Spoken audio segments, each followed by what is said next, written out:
convidados para dar sequência à nossa conferência do CEAL.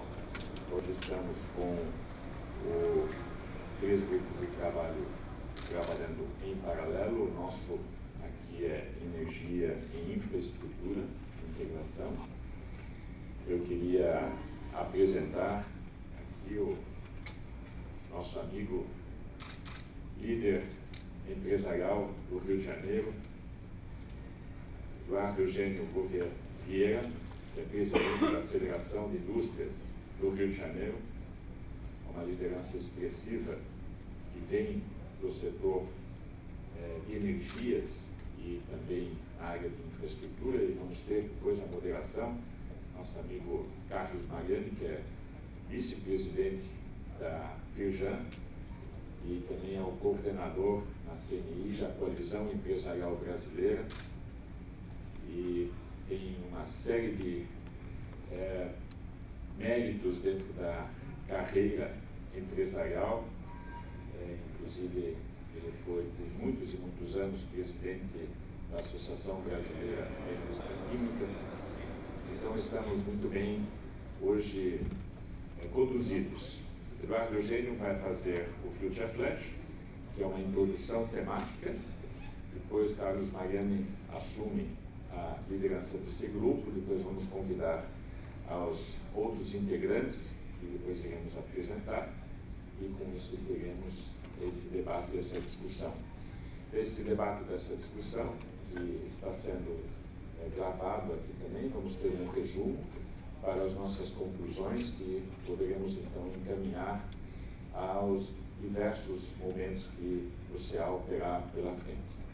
Então, Eduardo Eugênio, por favor, assuma.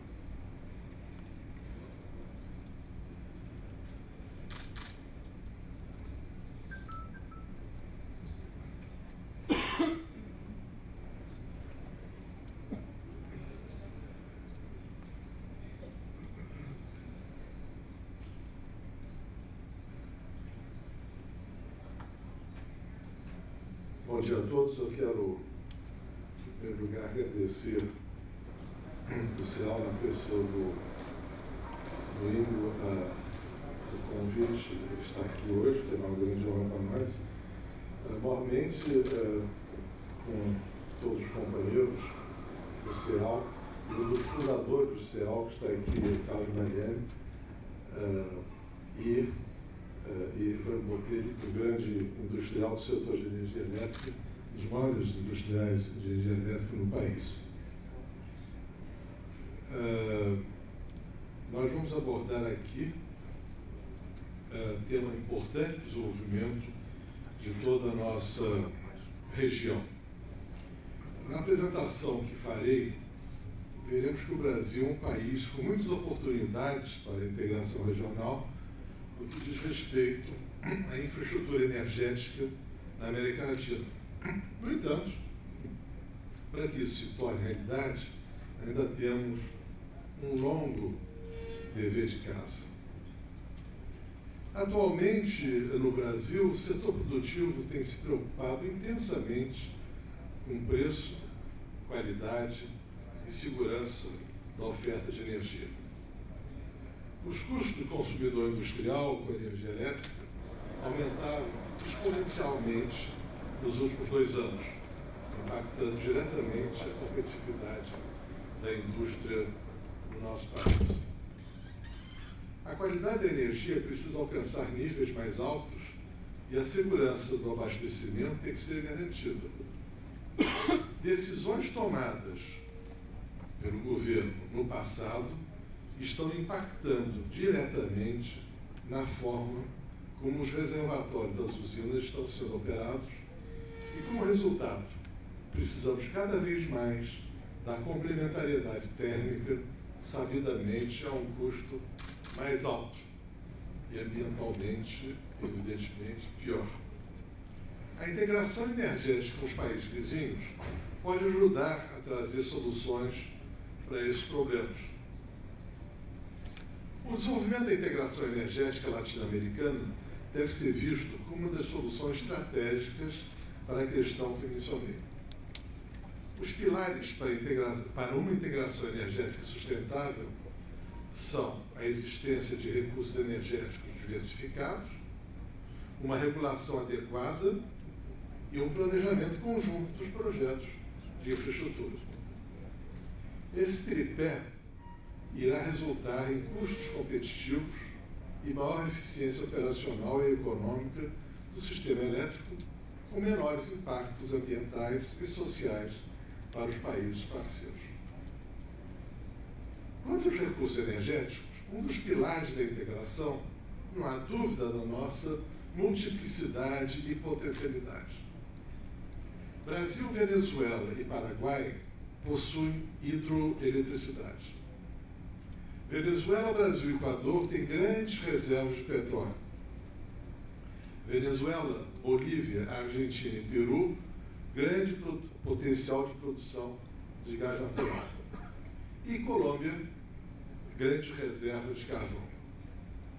Além disso, a América Latina se sobressai em relação aos outros continentes pela sua potencialidade energética em relação ao mundo, possuindo mais de 20% das reservas provadas de petróleo, mais de 4% das reservas provadas de gás natural, quase 2% das reservas mundiais de carvão, mais de 1/4 das fontes renováveis para a geração de energia elétrica e 8% da produção de biocombustíveis.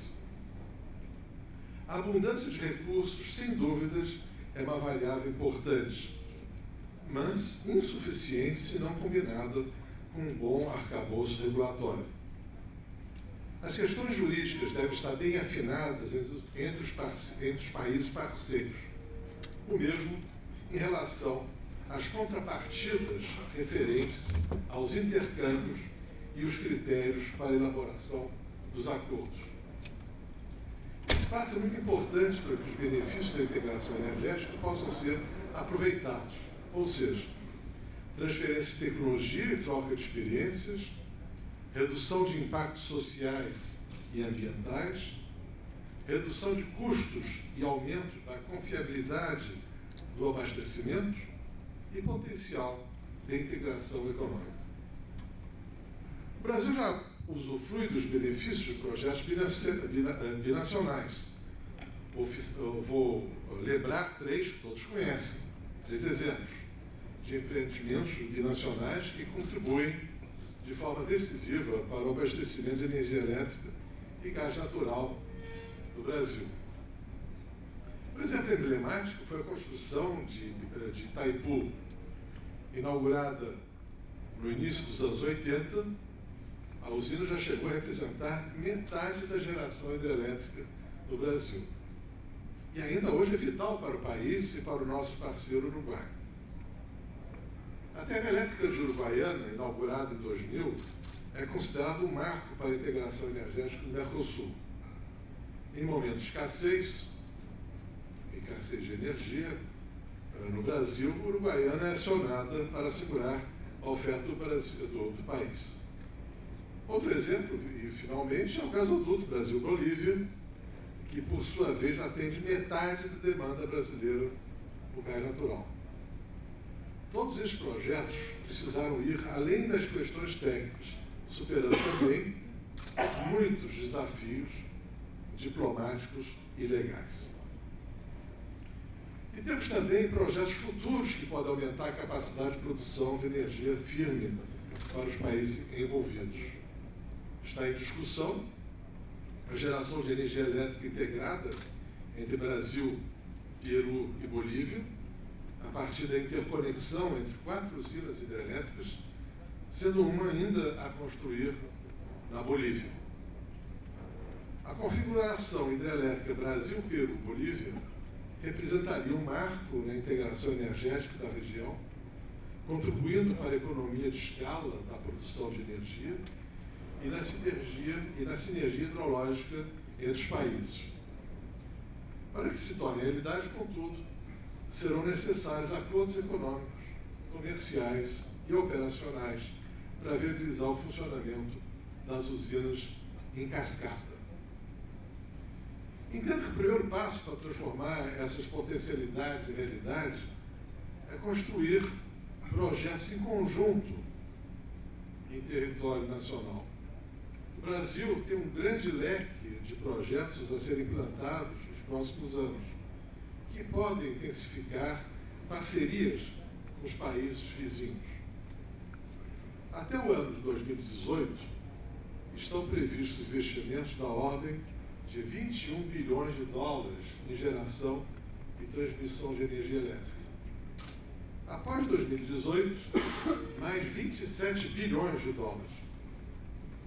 O Brasil demanda novos players que possam atuar em conjunto nos projetos de infraestrutura energética.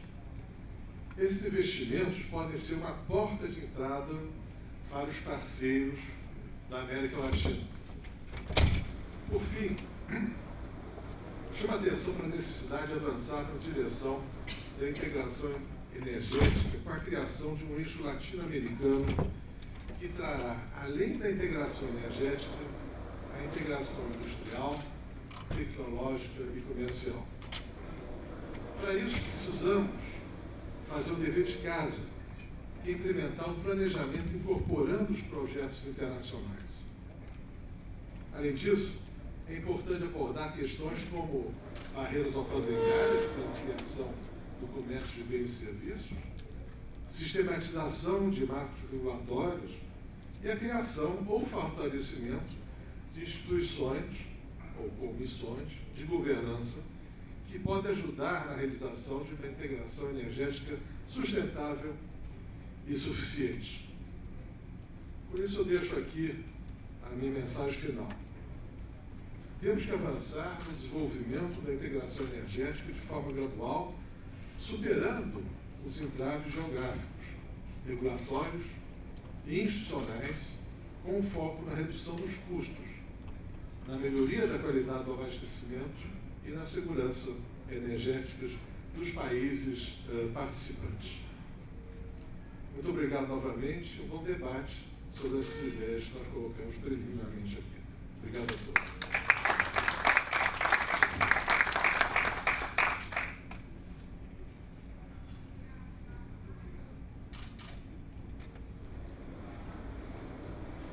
Muito obrigado, Eduardo Eugênio, por sua introdução. O tema que você mencionou e colocou, a integração energética como segurança energética para a indústria, para a integração e as dificuldades, não só tecnológicas, que estão colocadas, e as combinações das diferentes energias, mas também os marcos regulatórios. E aí nós temos para uma América Sem Fronteiras um desafio fantástico de que marco regulatório poderemos estar evoluindo para que a gente tenha mercados futuros com os quais nós podemos comercializar. E eu queria convidar agora os outros integrantes, porque certamente vamos ter ideias muito boas, e eu digo que hoje de manhã nós tivemos uma conversa também com o Sinose, que é o representante da OEA, e é onde, juntamente com o BID, nós estamos promovendo propostas para buscarmos algumas alternativas. Eu espero muito que aqui o painel possa trazer algumas ideias e sugestões que a gente possa trabalhar um pouco mais tarde. Eu gostaria de convidar Carlos Mariani como nosso moderador. Carlos Mariani Bittencourt, como já temos colocado antes, o moderador muito habilidoso e um dos fundadores do CEL, conhece o CEL muitos anos, conhece muitas pessoas e certamente vai nos conduzir com maestria para cá. Você quer convidar os outros ou quer que eu convide? Tá. Então eu queria convidar também a Ricardo Simões, por favor, do Grupo Odebrecht, que é um executivo que tem feito uma série de projetos interligados. Obrigado. Ricardo, queria também convidar ao Ivan, por favor, Botelho, da Energisa, que é um grande batalhador pelo CEAL, foi premiado no ano passado como empresário integrante. Queria convidar Antônio Silveira. Antônio Silveira hoje está no Banco Mundial, foi ministro de Portos, tem uma longa carreira aqui no Brasil e agora internacionalmente. E o engenheiro José Sanches, eu queria convidar, vindo do Itaipu, Paraguai. Então, muito obrigado. O Gilberto Marinho está por aqui. Então, por favor, podem tomar o comando. Por favor, Carlos Marinho. Bom dia a todos. Eu costumo dizer que na minha provecta idade, todas as minhas passagens aí por variados campos de atuação, eu me transformo mais ou menos naquela pessoa que mas você faz o quê? Eu conto histórias, porque acompanhar ao nível do tecnológico e criativo, etc., da situação dos anos 2000 e muitos, eu prefiro normalmente lembrar o que se passou no passado, de modo a não perdermos a direção no futuro. Então, a primeira coisa, Ingo, que eu gostaria de lembrar aqui, você disse, eu sou um dos fundadores do CEAL, aqui no Rio nós tivemos um outro fundador muito mais importante do que eu. Lamentavelmente não pôde vir as nossas comemorações aqui, que foi o Dr. Eliezer Batista, uma pessoa conhecida internacionalmente, um líder, um visionário bem realizado, um visionário que acertou 90% das coisas, segundo ele, que planejou. Mas isso é uma mera referência. Ao CEAL, eu gostaria de dizer que nós estamos falando aqui em energia, infraestrutura, etc. O CEAL foi testemunha, no ano 2000, em agosto de 2000, em Brasília, da primeira reunião de presidentes da América do Sul, convocada pelo presidente Fernando Henrique Cardoso. E nós fomos convidados, o CEAL foi convidado a fazer parte desse movimento em Brasília, e atuamos durante 2 dias lá, também com os nossos tradicionais presidentes de outras épocas. Mas no caso específico dessa reunião, nós acompanhamos o processo da formação, do nascimento do IRSA.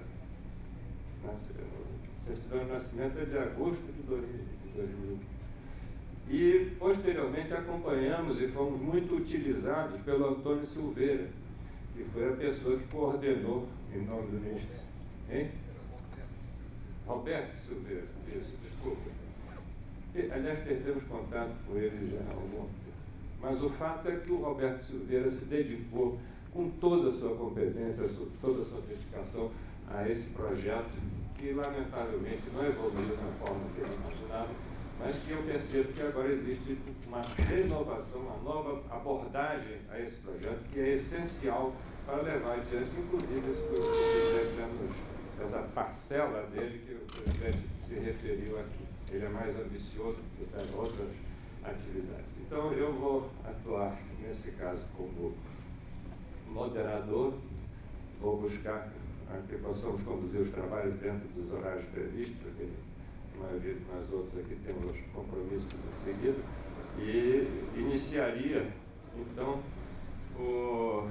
aqui pela lista que nós temos aqui, o primeiro, olha na vertical aqui, o Gilberto não está mais, né? Então, Ivan, você é o primeiro a fazer a sua apresentação.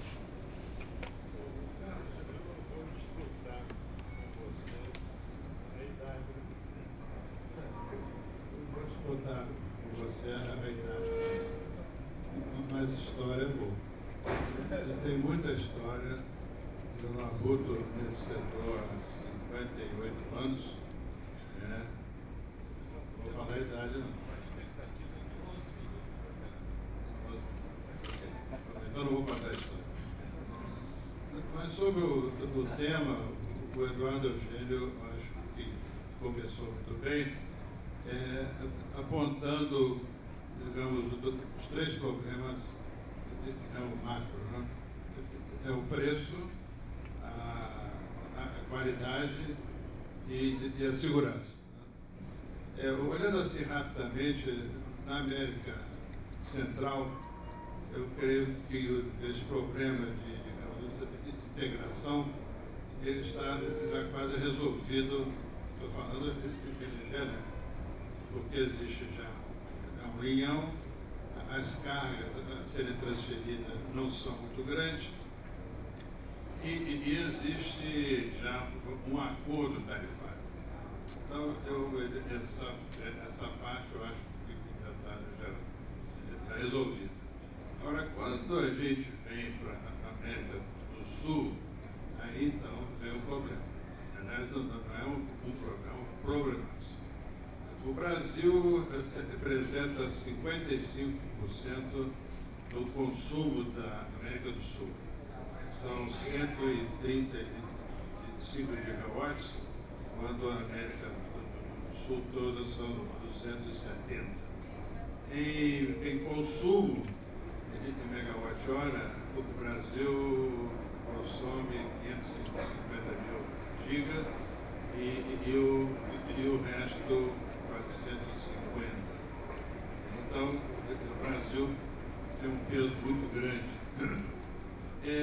O outro problema é no Cone Sul, onde existem as nossas interligações mais pesadas, em que o Cone Sul está em 50 ciclos e o Brasil em 60 ciclos, e o resto, digamos, de 60 ciclos. O que obriga a termos estações conversoras, são caras, já afetam já um pouco aí a segurança e linhas. Né? No norte, o Brasil compra da usina de Umburi, mas é coisa muito pequena, que abastece 4% do estado de Roraima. Né? A minha empresa supre alguma coisa para a Bolívia, uma coisa, digamos, muito pequena, isso é tudo. E a Itaipu, claro. A Itaipu é um joint venture, eu não considero isso uma integração, porque é uma usina feita a metade do Brasil e a metade do Paraguai. Aí veio, digamos, o problema do marco regulatório. O Brasil tem o seu marco, né? Tem uma estrutura muito complexa, né? Eu fiquei sabendo ontem que ontem foi feita a liquidação do mercado de agosto e tivemos 80% de inadimplência. 80%. Como pode um sistema elétrico, digamos, do nosso peso, ter 80% na liquidação? Quando isso se junta com outro país, eu não sei o que dá. Porque é impossível que você, digamos, você compra e não paga. A nossa matriz tem 73% de energia hidráulica, que é energia barata e, digamos, limpa, clean. Né? Quando se faz uma transferência, e está lá como Argentina, na cidade de Guabi, essa transferência, o ano passado todo, foi de 2,3 gigawatts-hora somente. É uma estação de 2.000 mega, enorme, caríssima, que é suportada com uma linha de 500 kV, e está inoperante. Quer dizer, o básico do que é? Não existe energia disponível. Se não tem energia, não se transfere. Se não se transfere, não tem integração. O futuro, você mostrou ali, ali os números enormes de investimento, isso me parece muito o nosso governo hoje, que fala que vai fazer 200 e tantos bilhões de investimento em infraestrutura, e nós sabemos que não vão ser feitos, porque não tem dinheiro. Quer dizer, você depois integrar Colômbia, digamos, Bogotá com Buenos Aires, são coisas extremamente caras, né? E não vejo tecnicamente viabilidade. Quer dizer, o Brasil ele não tem energia hidráulica nova, barata, para vender para os seus parceiros. E para se comprar energia térmica, é muito mais barato se instalar aqui uma usina térmica. Porque o combustível é o mesmo. Quer dizer, o combustível que a Argentina importa, que é gás liquefeito, que abastece a nossa usina em Uruguaiana, ele é o mesmo preço lá do que aqui. E evitaria linhas. Linha hoje é um problema digamos, de segurança, porque você operar uma linha como essa nossa, que está sendo feita lá de Belo Monte até São Paulo, é um linhaço. São mais de 2.000 quilômetros. Isso é uma operação de muita segurança precária, né? Então, eu sou muito cético, viu? Eu não estou animado, não.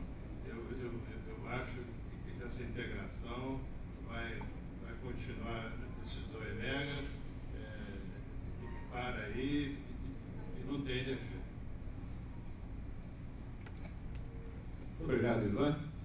Eu lembraria, dentro desse esforço que nós estamos fazendo no Brasil, e resultando nessas usinas amazônicas, a 2.000 e tantos quilômetros de mercado, que isso está criando uma nova atividade, um novo mercado, que é a de transporte de energia. E quem está entrando nisso? Os chineses. Então, é uma coisa nova, presidente, e nós temos que levar em conta que esta fome de investimentos, sede de investimentos, né? Não está entregando? Mas é uma sensação que nós temos no Brasil, que ao acordar, e como é que vai se resolver esse processo, ao mesmo tempo em que nós estamos sofrendo já pelo 2º ou 3º ano dessas condições climáticas adversas que estão levando o nosso sistema, que nos dá muito orgulho de hidrelétricas, a uma operação bastante sofrida, ou excitada pela dificuldade que estamos antevendo aí em relação ao que o clima nos reserva. Então, o comentário é esse. Agora, eu ficaria dar com a agenda do Gilberto Marinho, que está chegando aqui agora, e está sem cadeira.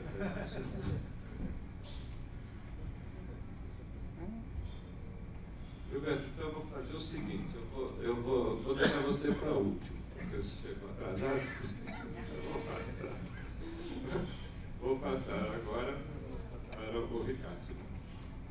Depois da Odebrecht.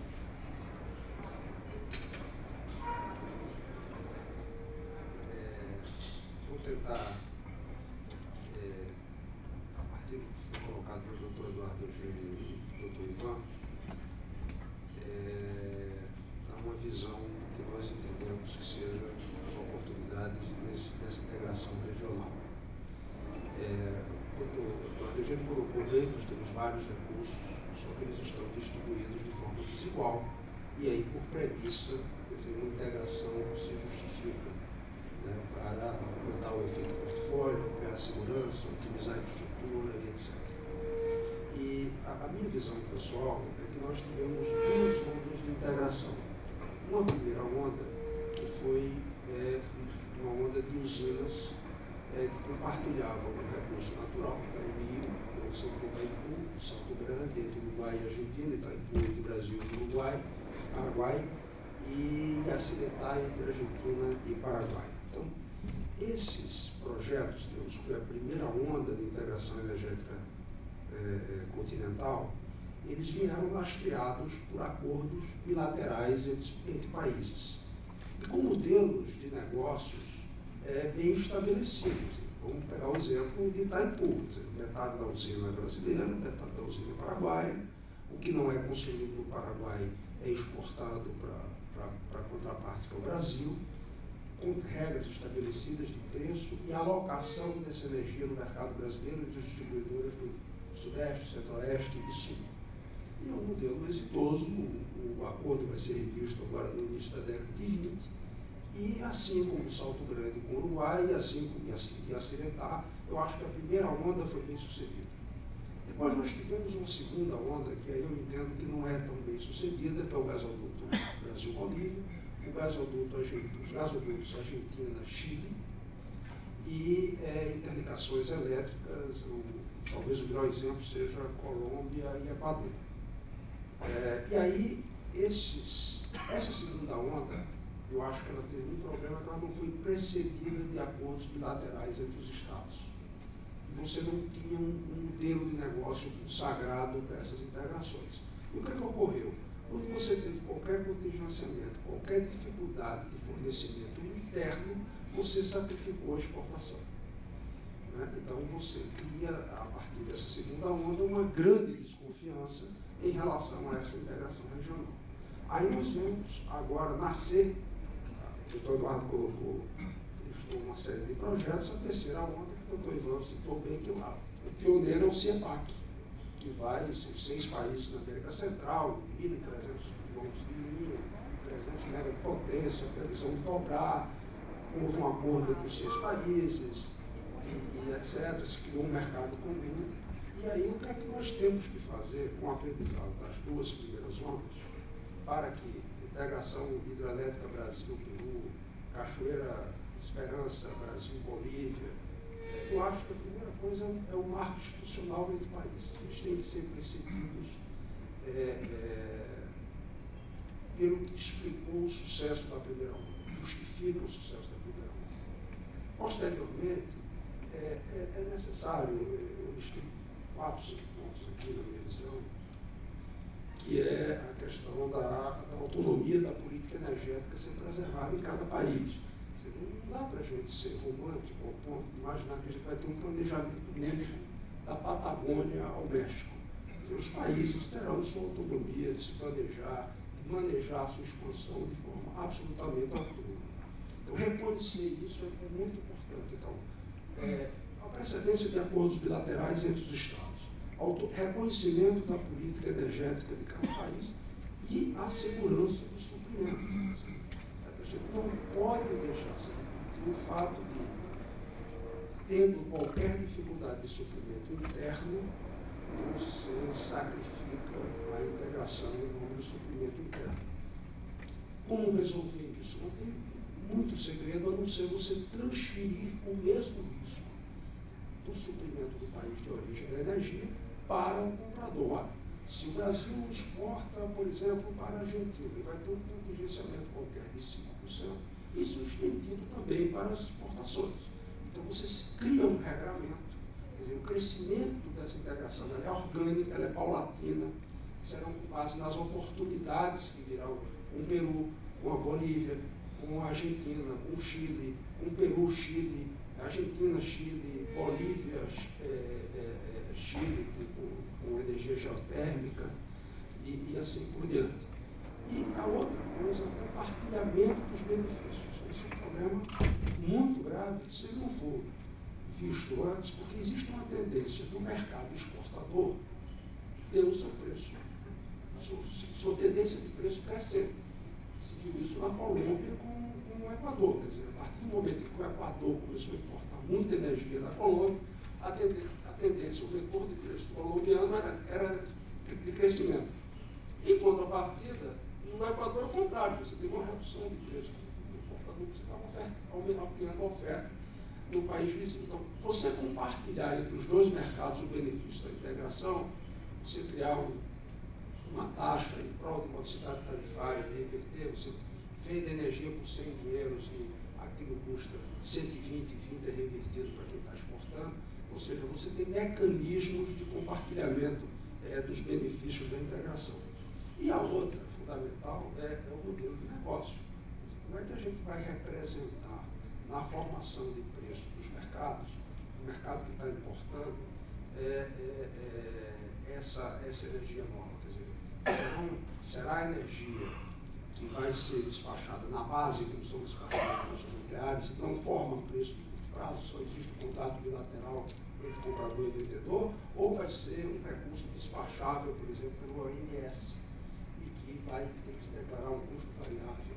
Quantos por cento será ofertado em leilões organizados pelo poder concedente? Como será o acesso desse player no mercado de energia de comercialização livre? Então, resumidamente, respaldo institucional, reconhecimento da autonomia da política energética de cada parte, segurança do suprimento, compartilhamento de benefícios e um modelo de negócio claro. Eu acho que, se nós queremos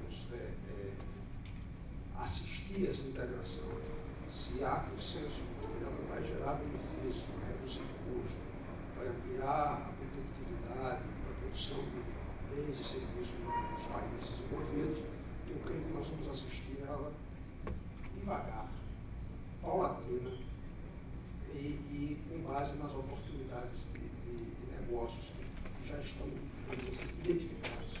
Só esqueci, tem o Arco Norte, né, que é uma linha de transmissão, Venezuela, Guiana, Guiana Francesa e Brasil também, tem oportunidade de swap de energia, Argentina, Paraguai e Brasil, Argentina, Paraguai, Brasil e Chile, ou seja, tem várias coisas que podem ser feitas. Agora, eu entendo que tem que ser precedido por um acordo bilateral entre as nações.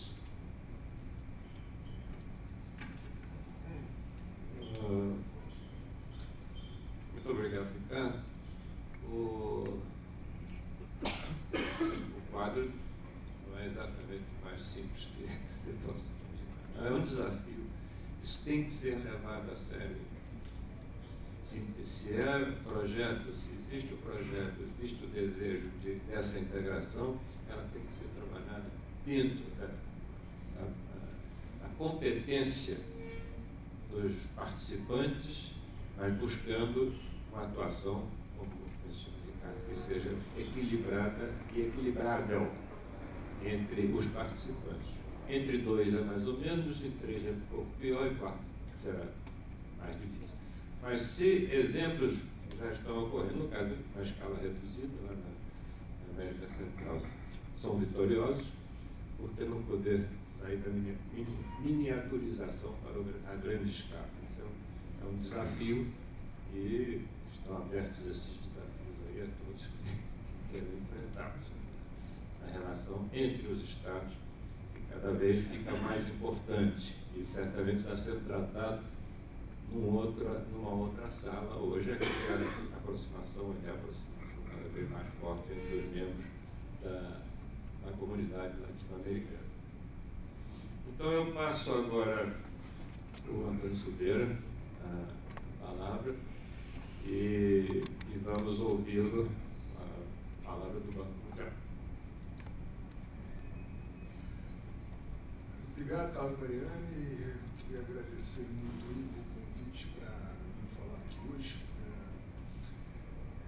Parabenizar o CEAL por toda a sua trajetória e por esse importante evento. Eu gostaria aqui, nessa rápida intervenção, de construir em cima de alguns pontos que o Ricardo levantou e que eu também.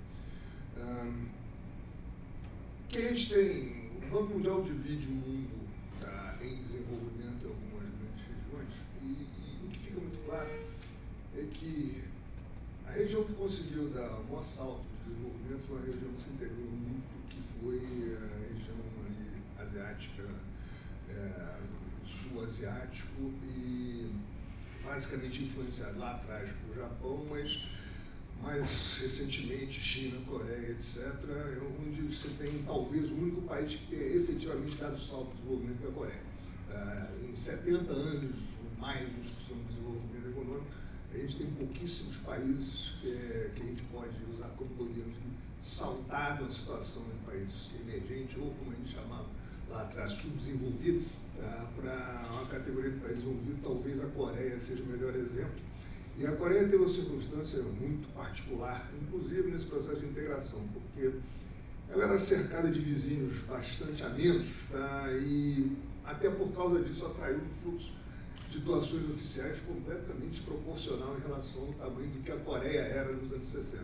Isso explica um pouco, mas claro,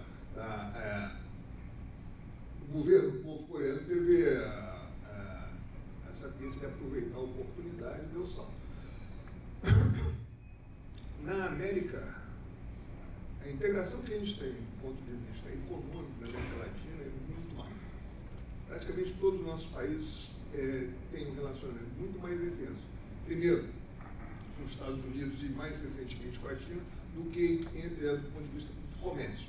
Mesmo com a existência do bloco Mercosul, Comunidade Andina, etc., a gente ainda tem um problema muito grande de integração econômica, isso reflete em infraestrutura naturalmente.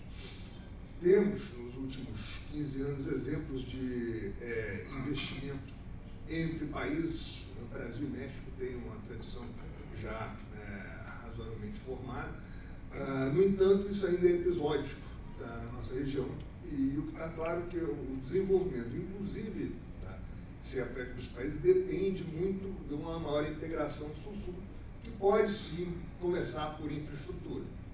Eu vou aqui procurar transcender um pouquinho a discussão de energia para falar de forma um pouco mais ampla. O Ricardo tem absoluta razão que essa construção, a gente não tem uma situação política hoje, e assim, política no sentido de um consenso político de integração da latino-americana que possibilite um acordo amplo.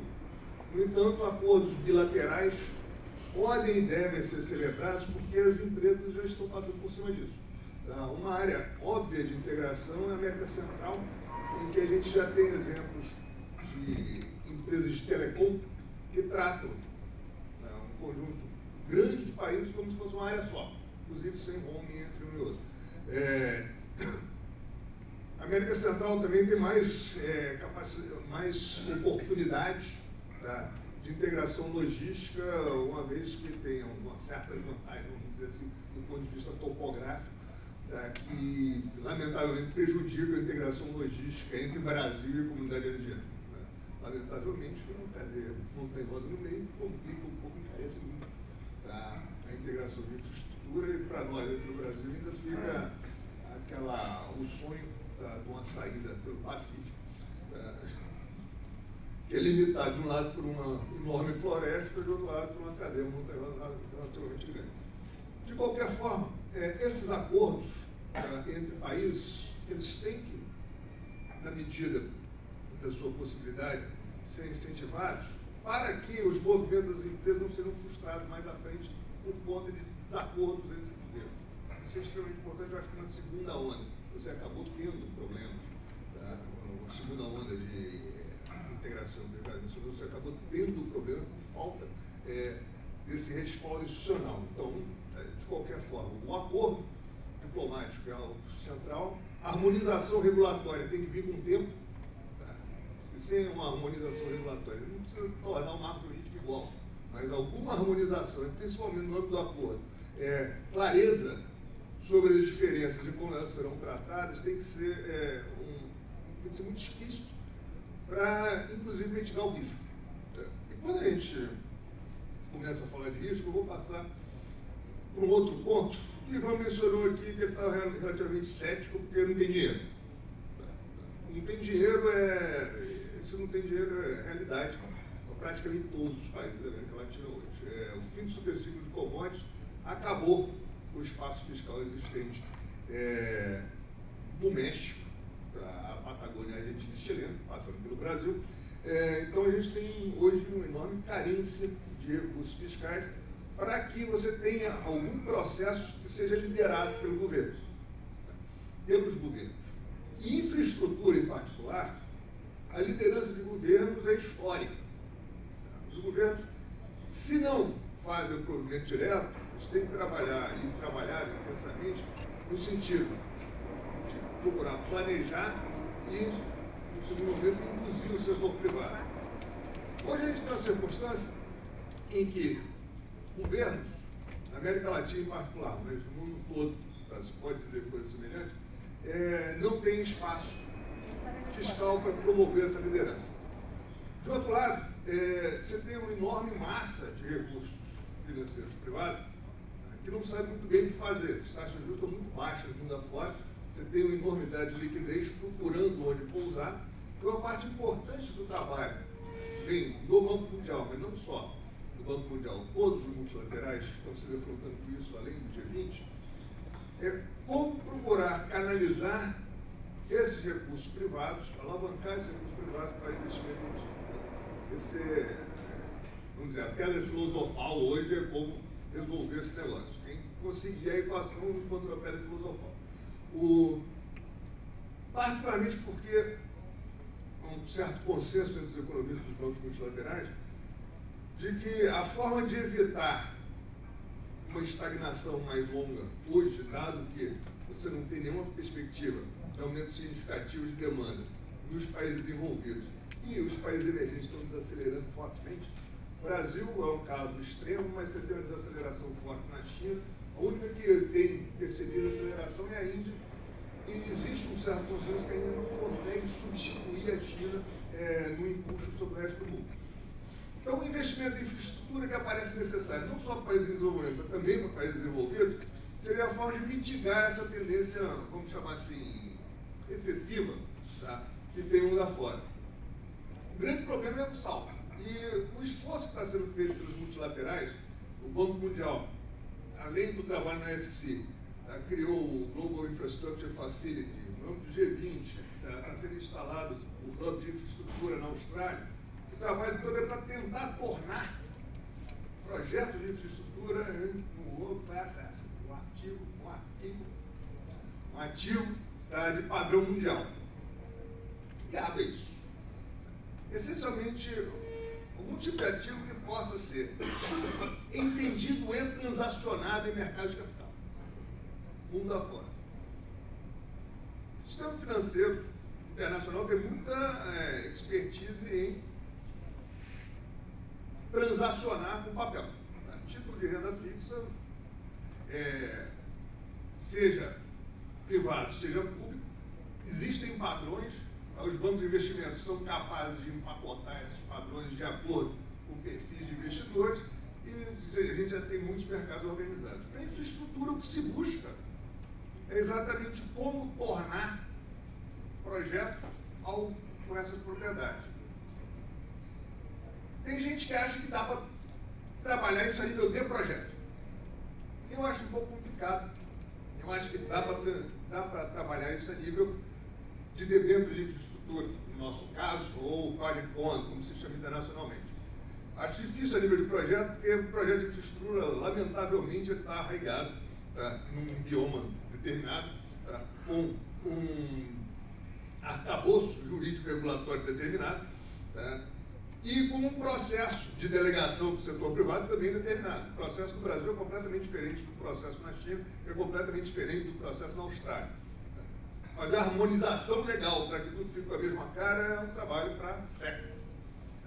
Então, a via que eu percebo é que investidores em infraestrutura possam acessar mercados de capitais através de instrumentos de captação tipo project bonds. Qual é o grande problema disso? Qual é a garantia inicial e qual é o capital básico de entrada? Essa é a grande questão. A gente, no Brasil, tem um mecanismo chamado BNDES, que anda sendo questionado, mas na área de infraestrutura tem uma importância fundamental. Outros países procuram ter soluções parecidas. De qualquer forma, o impulso inicial e vamos dizer, assumir o risco inicial, em geral, tem sido um processo liderado por governos que hoje não tem dinheiro. Então, a gente tem esse impasse e a construção dessa solução é pedra filosofal que os alquimistas das ciências modernas estão procurando. Muito obrigado. Passo em seguida a palavra ao engenheiro José Santos, depois ouviremos o Gilberto Marim, e aí eu creio que chegaremos ao final das apresentações a tempo e a hora de cumprir o. E aí poderíamos até abrir para alguns comentários do público presente destinados nós outros aqui no palco. Por favor, Sancho. Buenos días a todos. Quiero hacer un pequeño recuento de lo que es y representa la entidad binacional de Itaipú para nuestros dos países. Es un ejemplo de la integración, como ya se ha mencionado. Es una central hidroeléctrica con 14.000 megavatios de potencia instalada, con todo un sistema de transmisión en corriente alternada y corriente continua en operación hace más de 30 años. Eso nos dio como experiencia la transmisión a largas distancias, que hoy en día tenemos experiencias entre las regiones norte y sur del Brasil. La central de Itaipú, después de 30 años, en el año 2013 ha superado su récord, 98.600 gigavatios hora. Eso significa que el caudaloso río Paraná más la alta disponibilidad de las unidades generadoras de Itaipú junto con el mercado que consume hace posible de que Itaipú, a pesar de tener 30 años, está en muy buenas condiciones y está atendiendo a las necesidades de los mercados, como nuestro expositor ha mencionado, en el orden del 17% de la demanda del sistema eléctrico brasileño, 75% de la demanda del sistema eléctrico paraguayo, siendo que en octubre del año 2013 una alta demanda del sistema nacional y un mantenimiento en la central de Yacyretá ha llegado a atender inclusive 85% de toda la demanda del Paraguay. Esto significa que para nuestros dos países esta central es de relativa importancia. La experiencia también de trabajo conjunto y el ejercicio del diálogo entre los dos países y las relaciones bilaterales, a pesar de que los idiomas español y portugués ya no son una barrera, es una demostración de que podemos trabajar juntos e integrados. Esa misma experiencia la tenemos con la Argentina, con Yacyretá, en el sur, y la posición geográfica que tiene nuestro país en el centro de América del Sur puede convertirnos a nosotros como un punto de integración con los demás vecinos, a través de infraestructuras eléctricas de transmisión y transformación que puedan integrar y podamos operar aprovechando la sazonalidad. Regiones secas, húmedas. Como ejemplo podemos mencionar la región sudeste del Brasil, que desde el año 2014 viene con seca, situación seca, y la región sur del Brasil, un periodo húmedo.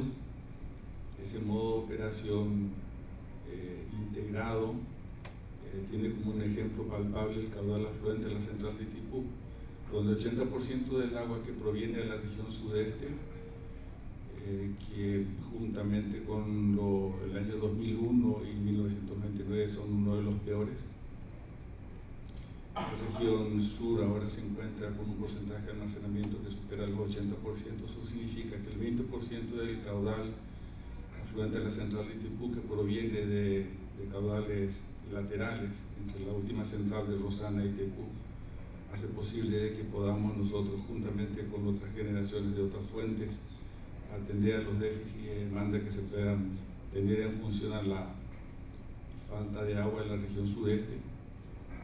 Como ejemplo podemos mencionar que la generación de Itaipú acumulada en el año 2014 había sido 87.700 gigas, que comparándola con los 98.600 de 2013 hubo 11.000 gigavatios año que alguien tuvo que generar.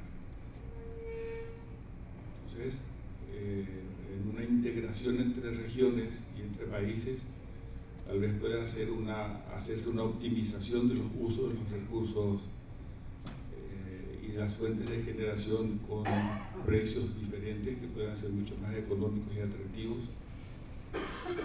El Paraguay tiene frontera con Bolivia, pudiendo utilizar gas con producción térmica en nuestro país. No olvidemos que tenemos un sistema de transmisión en corriente continua capaz de transmitir lo equivalente a 9 máquinas de 700 megas. El Paraguay tiene un crecimiento anual del orden del 12%. De esa manera podemos calcular de qué manera irá contratando desde ITQ para atender a sus necesidades de demanda de la frecuencia que consume nuestro país. Y obviamente ya nos hacemos una idea de lo que puede ocurrir con nuestro sistema de transmisión en corriente continua, razón por la cual deberíamos ir pensando de que para mantener esa fuente de transmisión en corriente continua siempre activa, que evidentemente dará toda la estabilidad al sistema que lo necesita,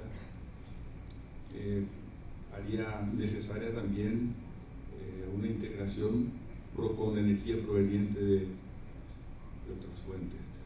Tenemos experiencia de interconexión entre la ANDE y COPEL, con paquetes de energía no muy elevados, a través de un convenio que existe entre las dos empresas. Eso está ahora por un tiempo desactivado, nada impide que no se pueda reactivar, para venta de la capacidad de generación de la central de Acarabé, una central pequeña con 4 máquinas de 50 megas. Y a nivel de CIER siempre estamos conversando y dialogando en el sentido de tener una integración mucho más fuerte entre todos los países miembros de América del Sur. Obrigado, Santos.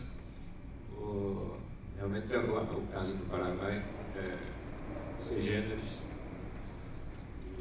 Nós temos que reconhecer aqui, 20 anos depois do esforço que foi feito para a construção da usina, que ela trabalha suavemente, pouco da sua capacidade, sem nunca ter se ouvido falar de dificuldades não superáveis facilmente.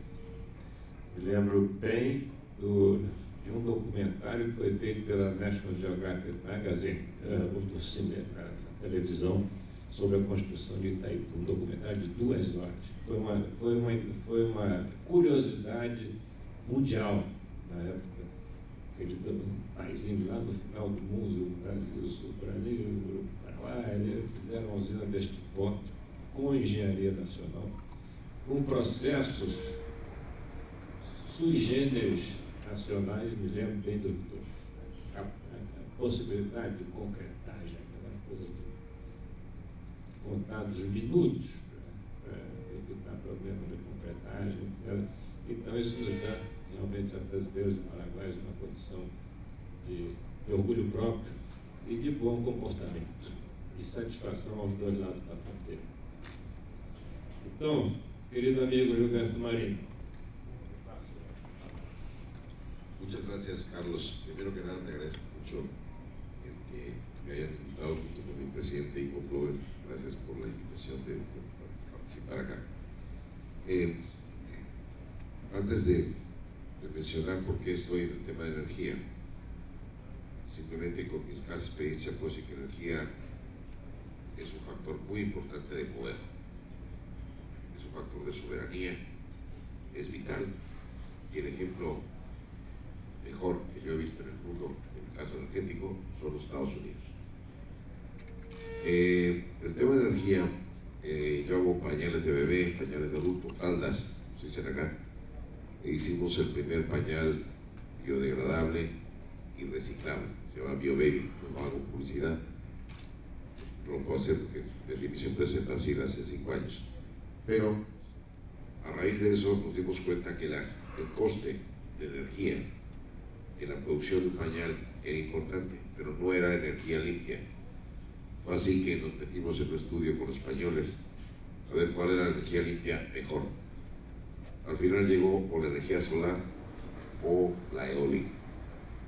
Decidimos la eólica e hicimos una empresa asociados con Iberdrola, donde ya el primer parque está listo, 65 megas, y vienen 220 megas más. Esto puede parecer poco. Sin embargo, es una tercera parte de la energía limpia que hoy se crea en México, eólica.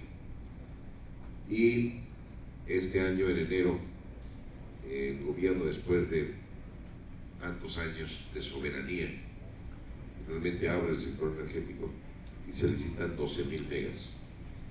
12.000 megas, cuando la capacidad de generar hoy energía limpia en México no llega ni a 3.000 megas.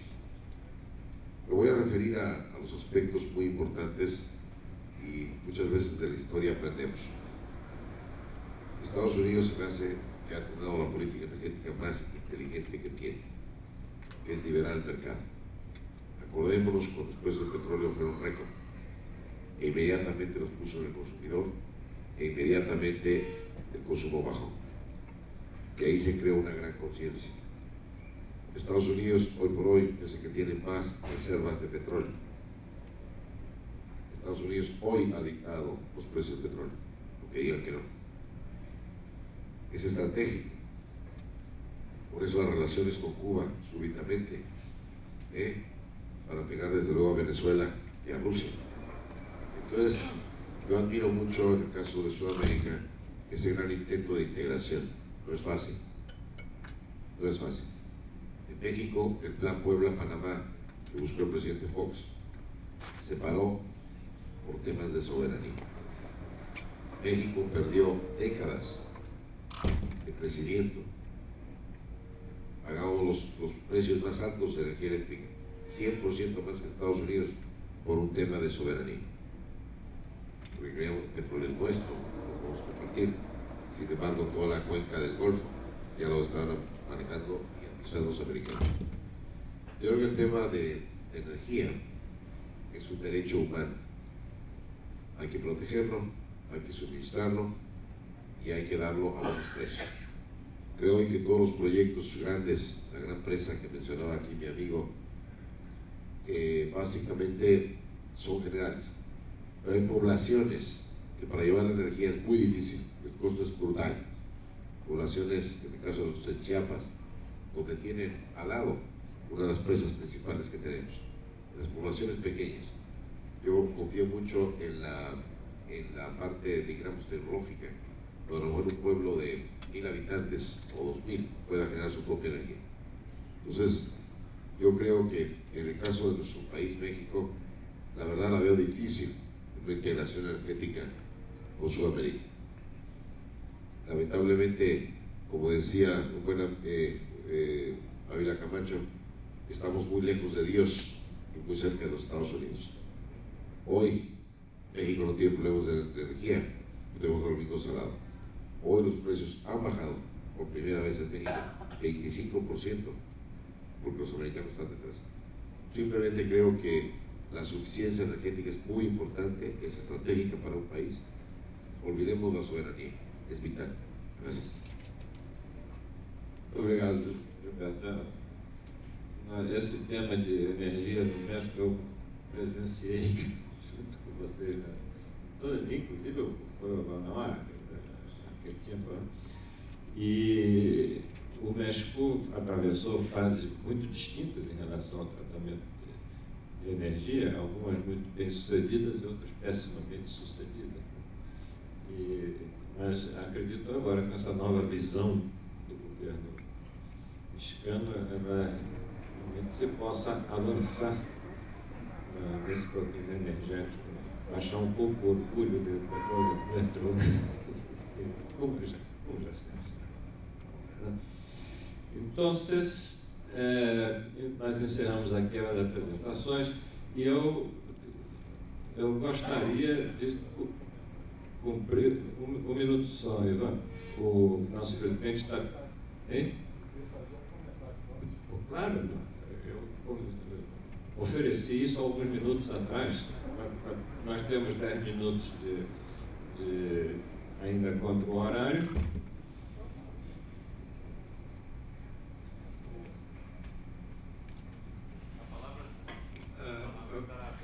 Obrigado, Carlos. Eu queria só fazer aqui uma observação sobre três colocações que foram colocadas aqui. Eu acho que dá para...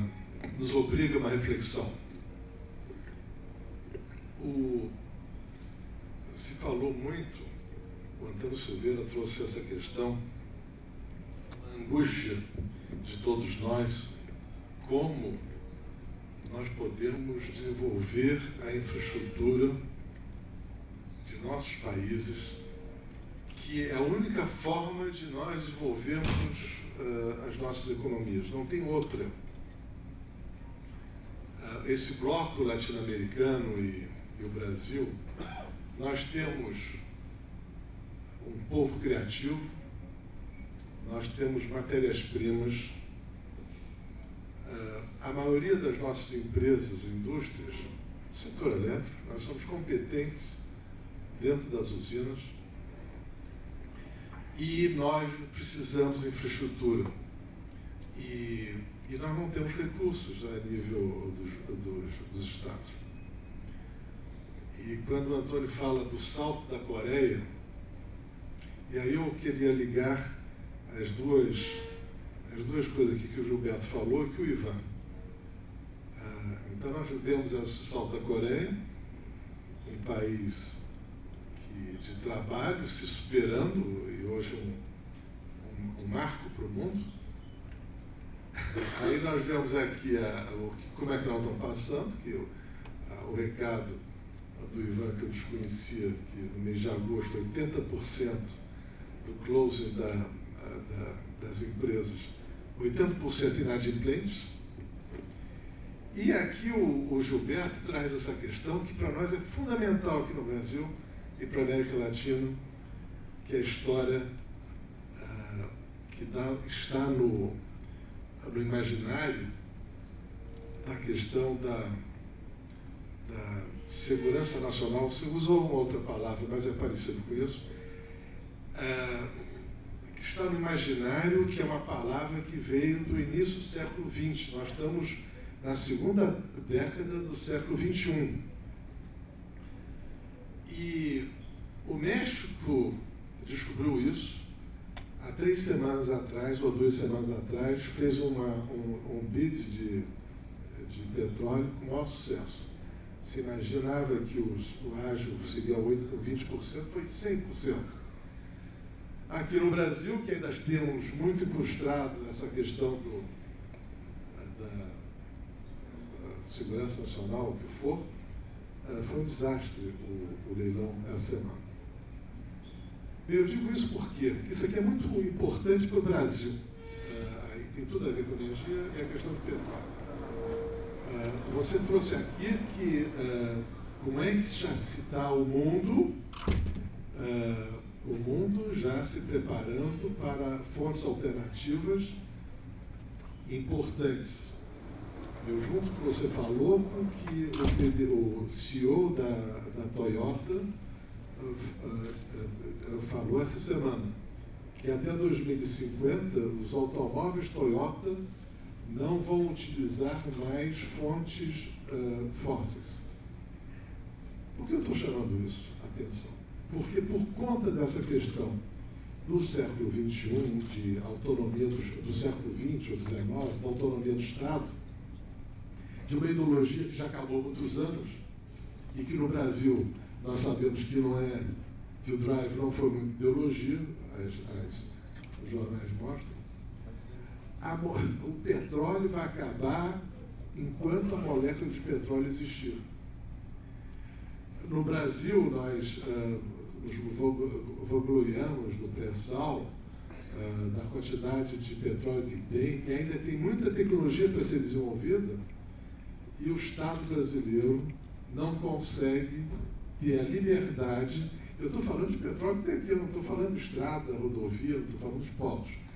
Não consegue desembaraçar para que os players internacionais venham aqui para explorar essa riqueza e distribuir essa riqueza para a sociedade brasileira. Nós corremos um sério risco de, em português se diz micar, ou seja, nós ficarmos com tesouro que não vale nada. Nós temos reserva de bilhões, centenas, falam de centenas de bilhões de barris, que podem ser que não vale nada, por causa dessa questão da suficiência nacional, que é uma bobagem. Todo mundo, quando o Antônio está em Washington, vendo o que os outros povos estão fazendo. Qual é a minha provocação aqui? Todos os brasileiros e sul-americanos que estiverem no exterior, para trazerem para os seus países de origem o que está acontecendo no mundo, que muitas vezes, por exemplo, eu falo pelo Brasil, Brasília não está sabendo o que está acontecendo no mundo. E nós temos que descobrir essa pedra que você aventou rapidamente. Rapidamente. Fora disso, nós vamos ter miséria. Isso não é porque nós queremos estradas melhores ou ferrovias melhores para nós, pessoas físicas. Nós precisamos que o nosso produto vá para o mundo de uma forma competitiva e que nós possamos atrair a liquidez mundial que você mencionou, que você tem toda razão. E outra coisa, nós não podemos, brasileiros, desculpa, eu vou acabar, nós não podemos tratar a China mais como inimiga. A China está aí, nós temos que saber aproveitar ou nos alavancarmos com os capitais que estão por aí no mundo. E a China é um desses países. Agora, eu vejo várias pessoas industriais, não, quero protecionismo. Isso já era, isso ficou no século XX, não tem o menor cabimento, não confere interesse da sociedade, das diversas sociedades do nosso país, inclusive o Brasil. Desculpa essa intervenção, mas quando o Ivan fala dos 80%, tem tudo a ver aqui com as outras manifestações e nós temos uma certa liderança, temos a obrigação de repercutir isso e insistir, inclusive com as nossas classes políticas, porque eles têm o mandato do povo, nós não temos. Obrigado, Carlos. Muito bem, presidente.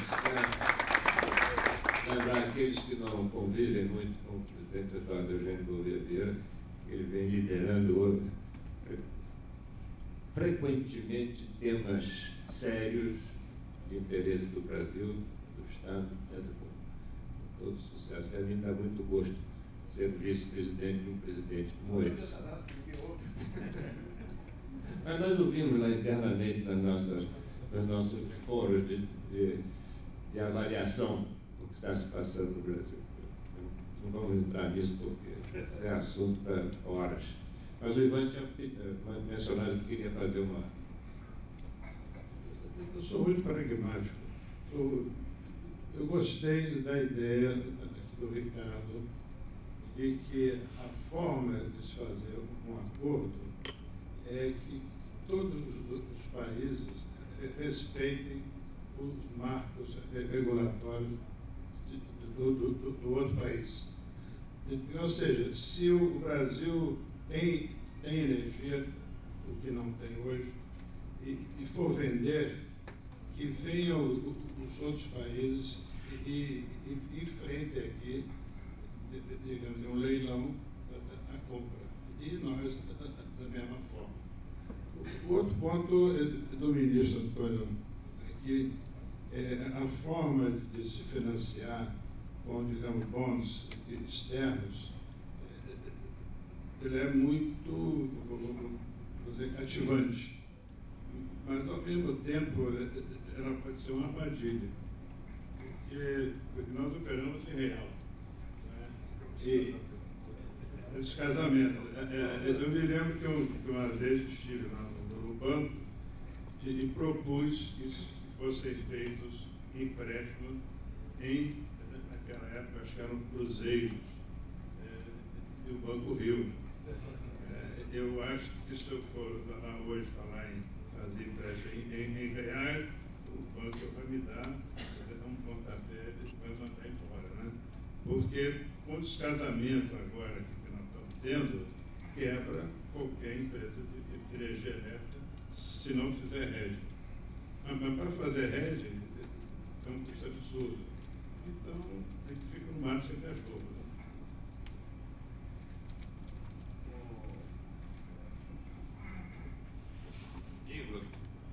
Igor, são 10 horas e 0 minutos. Isso foi a nossa combinação, porque muitos de nós outros temos que passar para outras atividades. Então eu queria, em nome dos nossos convidados, agradecer oportunidade que foi dada a um painel dessa importância, feita com a melhor clareza de apresentação, e que cada um que está presente aqui saiu hoje convencido que nós temos um problema muito difícil pela frente, e que não adianta, e não tem mistério, não tem mágica, não tem nada. É trabalho, diplomacia de aproximação, lógica, trabalhar dentro de um processo de lógica forte, e que não seja sujeito aos impulsos populistas e essas outras manifestações que nós outros no século XXI, como diz o Eduardo,